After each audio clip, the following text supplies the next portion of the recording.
Hello everybody and welcome back to the Fortress of Solitude. Today we're going to be checking out Star Wars issue 48 by Charles Soule, Jethro Morales and Rachel Rosenberg. After Charles Soule's sprawling Lando-centric storyline in the trial of Lando Calrissian, we switch focus to Princess Leia Organa, whose terrifying nightmare opens the issue and sees the princess aboard the Death Star as it arrives above Alderaan, where a child version of Leia reunites with her parents as the superweapon fires, with Leia thinking that she was the one who actually pressed the button to fire the weapon, destroying the planet and her people with it. Leia is pulled from the dream by 3PO, whom she tells to go and fetch Luke for her. Leia ends up confiding in Luke something rather surprising, that she isn't sure she can continue this fight with the rebellion anymore, and instead she really wants to focus on one thing, that being getting Han back from Jabba the Hutt. I really like the crisis of faith that Soule is giving Leia here. It's breaking her out of her usual format where she's written across a lot of this ongoing as well as a lot of media as being this solid beacon of hope for the group, and Soule has even made reference to how she has effectively always done that role, so it's cool that we're moving things beyond that and further progressing her character.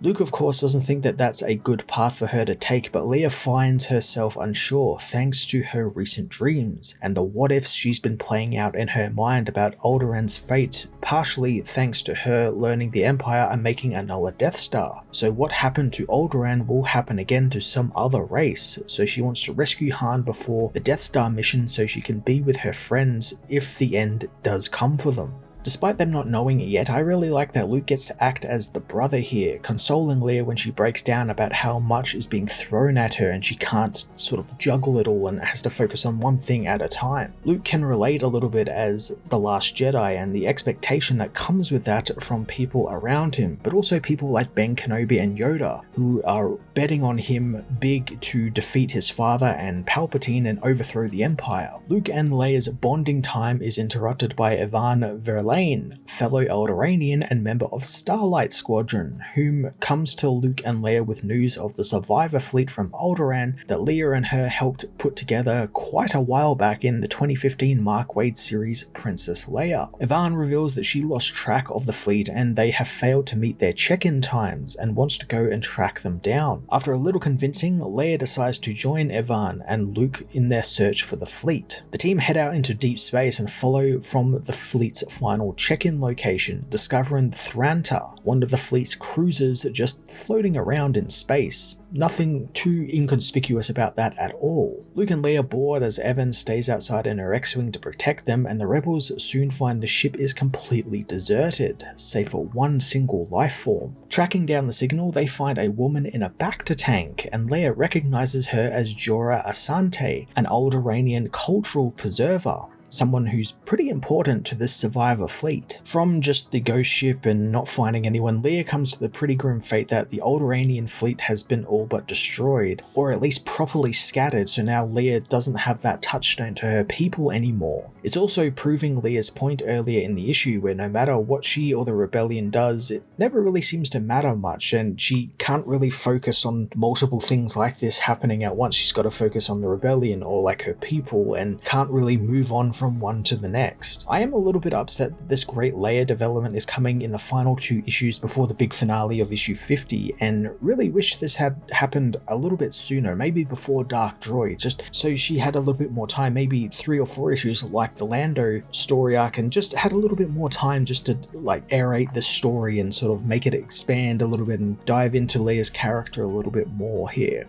While studying the Bacta tank, Luke delivers kind of a twist to the story, and that he can sense the force in the woman is dead, like she doesn't have any life signs, and the thing that's keeping her alive is the machines, is the Bacta tank. This leads Luke and Leia to realize that this is just a trap, but it's too late as Ivan is attacked by some space pirates who drop out of hyperspace, blowing up Luke and Leia's shuttle and trapping them on the ghost ship. Leia is wounded in an explosion and Luke defends her against the pirate boarding party long enough to get her in an escape pod and blast her away from the ship as it explodes. Leia, while thinking she's safe, is unfortunately caught by the pirates and taken to their leader, who is revealed to be the still very much alive Commander Zara, who wants some revenge against Leia for leaving her dead inside of that monster's nest a few arcs ago on Pansika. Zara, while still being alive, has some new cybernetic enhancements like a new arm and leg and lots of scars. Zara was the character I didn't think we'd ever see again, being that her ending was kind of so final. She was left at the mercy of this giant monster. So how did she get out of that cave? And I'm sure we'll learn that in the next issue, but I'm so glad that she's back. She was an excellent foil for Leia in that last story they shared, and Leia getting one-on-one fights with her or getting to sort of confront her again will be great, and it will be great to sort of tie into the story of choice that Leia is going through right now, because Zara had the choice to,